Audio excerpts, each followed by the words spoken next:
खुलुमबाय स्टुडिअ दं आं राकेश रामसेर बे समनि बिग पलिटिकेल आपडेट बे समाव लाइमोनफोरा उदालगुरि लाइमोनफोरा सोंलु खालामदों जे बिपिएफ राजखान्थि हान्जानाव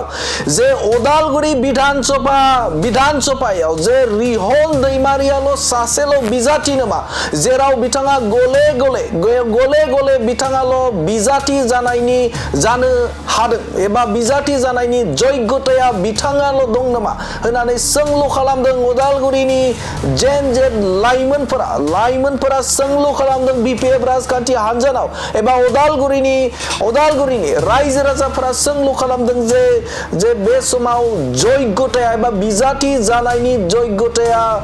रिहन दैमारिनावल' दं नामा मानोना गोलाव सम बिथाङा एमएलए जाबाय एमएलए जाखांनायनि उनाव बिथाङा डिपुटि चिफ जाबाय आरो डिपुटि चिफनि उनाव फिन आरोबाव एमएलए जानो थाखाय बिथाङा बे समाव खाबु नागिरदों आरो बिथाङाल' सासेल' नामा जे बे समाव उदालगुरियाव बिजाथि जानो हानाय जग्यताया होननानै सोंलु खालामदों आरो बे समाव रायजो राजाफोरा आरो जेन लाइमोनफोरा थिरांथा खालामदों जे बे समाव रोंगौथि गोनां लाइमोनखौ आरो गोदान लाइमोन जाय लाइमोन दिपेन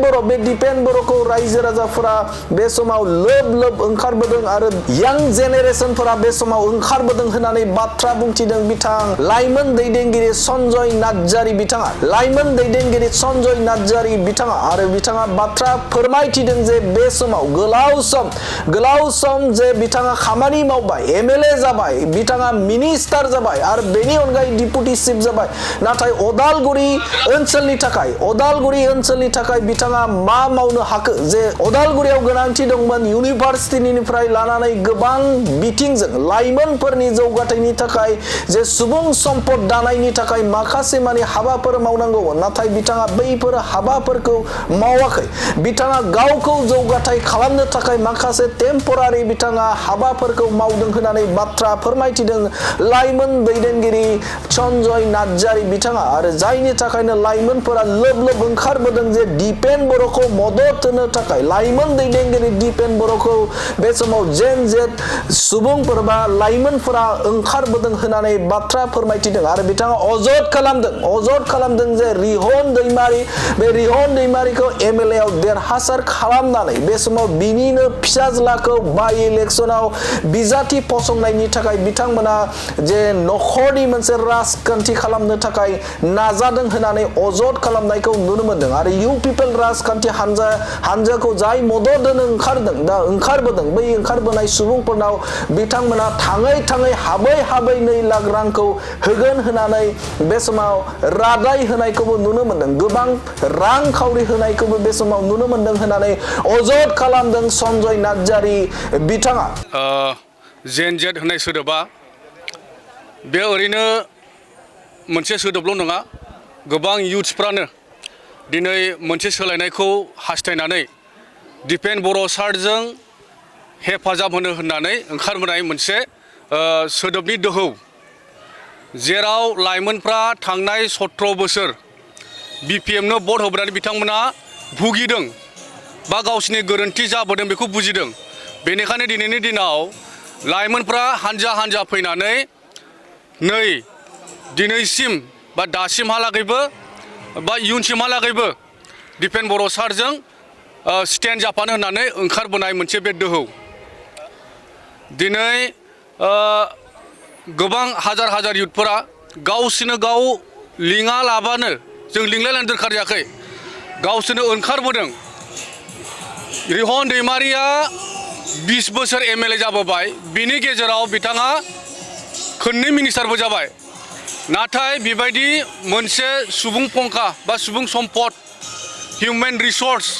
आरो पार्मानेन्ट रिसर्स मोनसेबो बिथांनि इनस्टिट्यूट गैया नैबे उदालगुरियाव जेराव लाइमोनफोरनि थाखाय इयुननि जिउ दानांगौनि थाखाय गोनांथि दंमोन जेरै इउनिभार्सिटि गोनांथि दंमोन कलेज इन्जिनियारिं कलेज गोनांथि दंमोन बा बिदि स्किल डेभेलपमेन्टनि गोनांथि दंमोन लोंनाय दैफोरनि बिदिनो हान्थामेला राहा लामानि गोनांथिफोर दंमोन बैफोर बुस्थुफोरखौ दिनैनि यां जेनेरेशना उदालगुरियाव मोनसेबो नागिरनानै मोनाखै बिथाङा टेम्परारि बुस्थुफोर बनायनानै गाव नि सार्थनि थाखाय गावनि पार्सनेल इन्टारेस्टनि थाखाय पावार लुबैनानै बारे बारे एमएलए जाबाय थादों आरो आथिखालाव बिथाङा डिपुटि चिफ आरो नै एबारावबो बिथाङा गावनि पार्सनेल इन्टारेस्टनि थाखाय आरो खनसेबाव एमएलए बिजाथि महरै बिथाङा गसंदों जायनि जाहोनाव जोंनि लाइमोन युथफोरा दुखु नांदों उदालगुरि समस्तियाव 46 नं उदालगुरि समस्तियाव अकल माने